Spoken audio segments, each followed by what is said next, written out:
ሰላም እንደምንከርማችኋል የዚህ ዩቲዩብ ኤጁኬሽናል ቻናል ትምህርት ተከታታዮች ዘላለም ግዛው ነኝ።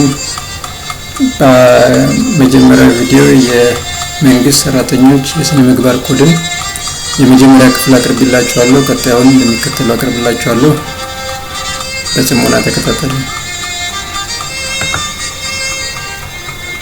የስነ ምግባር ኮዱ ዋና ዓላማው ተገልጋዩንና መላውን ህዝብ ከድህነት ለማላቀቅ የሚደረገውን ሁለገብ ትግል ከግብ ለማድረስና ተጨባጭ ውጤት የሚመጣበትን አሰራር በመዘርጋት መልካም ስነ ምግባር ያላቸው ሰራተኞችንና መስሪያ ቤቶችን በጥራትና በብዛት ለማፍራት ነው።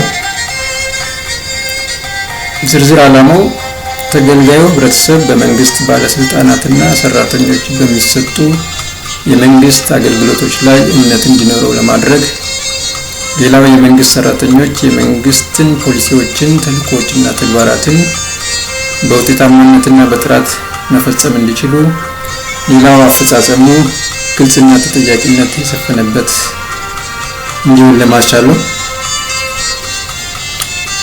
ሌላው የጥቅም ግጭት ሊከሰትና ሊወገድ የሚችልበትን ሁኔታ ለማመላከት፣ ሌላኛው የመንግስት ሰራተኞች የኪራይ ሰብሳቢነትን አመለካከትና ተግባርን በመታገል እንዲያከስሙት ለማድረግ፣ ሌላው እና የመጨረሻው የመንግስት ሰራተኞች ህዝባዊ ወገንተኝነትን የተላበሱ እንዲሆኑ ለማስቻል።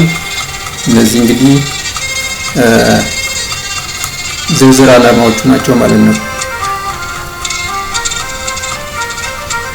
የስነ ምግባር ኮዱ አስፈላጊነት የመንግስት ተቋማትና ሰራተኞች የሚመሩበትን የስነ ምግባር መርሆችን ስራ ላይ በማዋል በስነ ምግባሩ የተመሰገነና በአቅሙ የጎለበተ የመንግስት ሰራተኛን ለማፍራት፣ ሌላው የመንግስት አገልግሎት አሰጣጥ በዜጎች ቻርተር መሰረት ለመተግበር፣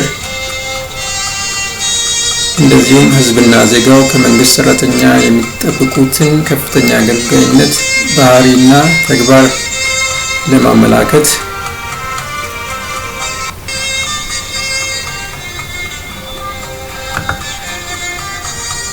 ሌላው ከእያንዳንዱ አመራርና ሰራተኛ የሚጠበቅ ግዴታና መብት ለማመላከት፣ የስነ ምግባር መጓደል ሲያጋጥም ስለሚወሰዱ የዲሲፕሊን እርምጃዎች ግልጽ ለማድረግ፣ በተለያዩ ህጎች ውስጥ ተበታትነው የሚገኙትን የስነ ምግባር መርሆችን በማሰባሰብ ወጥና የተቀናጀ ኮድ እንዲሆኑ ለማድረግ ሲሆን፣ በአጠቃላይ እነዚህ እንግዲህ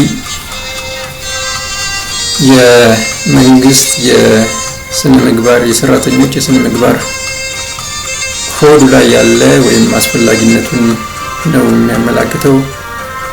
በቀጣይ ሌላውንና ቀጣዩን ክፍል እስከማቀርብላችሁ ድረስ እናንተ ሰብስክራይብ እና የኖቲፊኬሽን ቁልፍ ያልተጫናችሁ በመጫን እንደዚሁም ላይክ ከተመቻችሁ እና ከጠቀማችሁ ላይክ በማድረግ እንደዚሁም ለሌሎች ወንድሞች እንዲደርስ ሼር በማድረግና በኮሜንት ላይ ያላችሁን ሀሳብ በመስጠት